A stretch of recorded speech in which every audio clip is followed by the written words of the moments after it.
ಶುಭ ಕಾರ್ಯ ಆರಂಭಿಸುವ ಮುನ್ನ ಪಂಚದೇವರನ್ನೇಕೆ ಪೂಜಿಸಬೇಕು? ಹಿಂದೂ ಧರ್ಮದಲ್ಲಿ ಎಣಿಕೆಗೂ ಮೀರಿದಷ್ಟು ದೇವರು ಮತ್ತು ದೇವತೆಗಳನ್ನು ಪೂಜಿಸಲಾಗುತ್ತದೆ.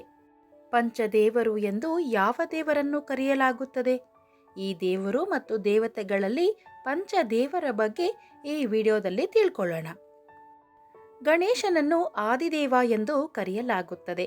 ಗಣಪತಿಯನ್ನು ಪೂಜಿಸುವುದರಿಂದ ಸಾಧಕರ ಎಲ್ಲ ಇಷ್ಟಾರ್ಥಗಳು ಈಡೇರುತ್ತವೆ ಎಂಬುದು ಧಾರ್ಮಿಕ ನಂಬಿಕೆ ಇದೆ.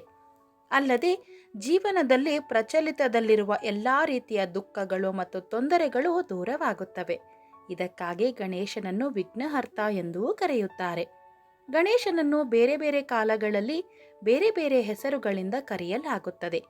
ಗಣೇಶನು ಪಂಚದೇವರ ಮುಖ್ಯ ದೇವರು. ಪಂಚದೇವರ ಶಕ್ತಿಯು ತ್ರಿಮೂರ್ತಿ ದೇವರುಗಳಿಗೆ ಸಮನಾಗಿರುತ್ತದೆ. ಪಂಚದೇವರ ಕುರಿತು ಇನ್ನಷ್ಟು ಮಾಹಿತಿ ಇಲ್ಲಿದೆ. ಸನಾತನ ಧರ್ಮವು ಅನಾದಿ ಕಾಲದಿಂದಲೂ ಗಣಪತಿಯನ್ನು ಪೂಜಿಸಿಕೊಂಡು ಬರುತ್ತಿದೆ. ಪ್ರಾಚೀನ ಕಾಲದಲ್ಲಿ ಗಣಪತಿಯನ್ನು ಪ್ರಥಮ ಪೂಜಿತ ಎಂದು ಕರೆಯಲಾಗುತ್ತಿತ್ತು. ದ್ವಾಪರ ಯುಗದಲ್ಲಿ ಗಣಪತಿಯು ತಾಯಿ ಪಾರ್ವತಿಯ ಮಗನಾಗಿ ಅವತರಿಸಿದನು.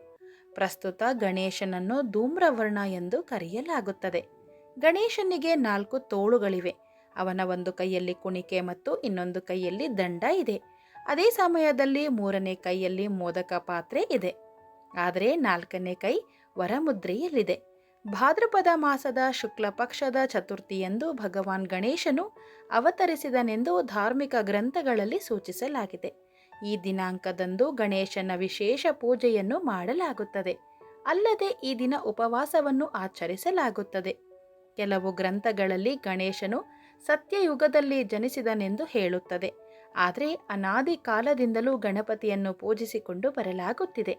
ಧಾರ್ಮಿಕ ಗ್ರಂಥಗಳ ಪ್ರಕಾರ ಒಂದಾನೊಂದು ಕಾಲದಲ್ಲಿ ದೇವರು ಮತ್ತು ದೇವತೆಗಳ ನಡುವೆ ಯಾರು ಹೆಚ್ಚು ಶ್ರೇಷ್ಠರು ಎಂಬುದರ ಕುರಿತು ಚರ್ಚೆ ಆರಂಭವಾಯಿತು. ಇದಕ್ಕಾಗಿ ಒಂದು ಸ್ಪರ್ಧೆಯನ್ನು ಏರ್ಪಡಿಸಲಾಗುತ್ತದೆ.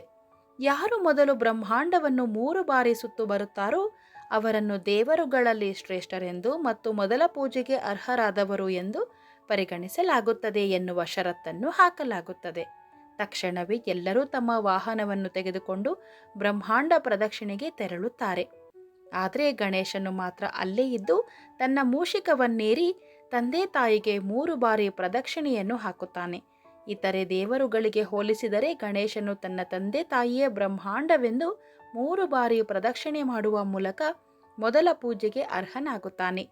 ಧಾರ್ಮಿಕ ಗ್ರಂಥಗಳಲ್ಲಿ ಅನೇಕ ಸ್ಥಳಗಳಲ್ಲಿ ಭಗವಾನ್ ಶಿವ, ವಿಷ್ಣು, ಬ್ರಹ್ಮ, ಗಣೇಶ ಮತ್ತು ದುರ್ಗಾದೇವಿಯನ್ನು ಪಂಚದೇವರು ಎಂದು ಉಲ್ಲೇಖಿಸಲಾಗಿದೆ.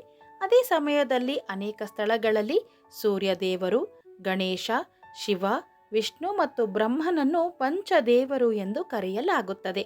ಇವುಗಳಲ್ಲಿ ಸೂರ್ಯದೇವರನ್ನು ಮೊದಲು ಪೂಜಿಸಲಾಗುತ್ತದೆ. ಇದಾದ ನಂತರ ಗಣಪತಿ, ಮಾತೆ ದುರ್ಗಾ, ಶಿವ ಮತ್ತು ವಿಷ್ಣುವನ್ನು ಪೂಜಿಸಲಾಗುತ್ತದೆ.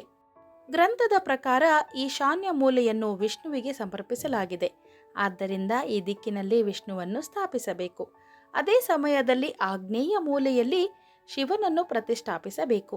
ಆದರೆ ನೈಋತ್ಯ ಮೂಲೆಯಲ್ಲಿ ಗಣೇಶನನ್ನು ಪ್ರತಿಷ್ಠಾಪಿಸಬೇಕು ಮತ್ತು ಉತ್ತರ ಮತ್ತು ಪಶ್ಚಿಮ ದಿಕ್ಕಿನಲ್ಲಿ ಜಗನ್ಮಾತೆಯಾದ ದುರ್ಗಾದೇವಿಯನ್ನು ಪ್ರತಿಷ್ಠಾಪಿಸಬೇಕು. ಮನೆಯ ಮಧ್ಯದಲ್ಲಿ ಇಷ್ಟದೇವರನ್ನು ಅಥವಾ ಸೂರ್ಯದೇವರನ್ನು ಸಹ ಸ್ಥಾಪಿಸಬೇಕು. ಸರ್ವಂ ಶ್ರೀಕೃಷ್ಣಾರ್ಪಣಮಸ್ತು.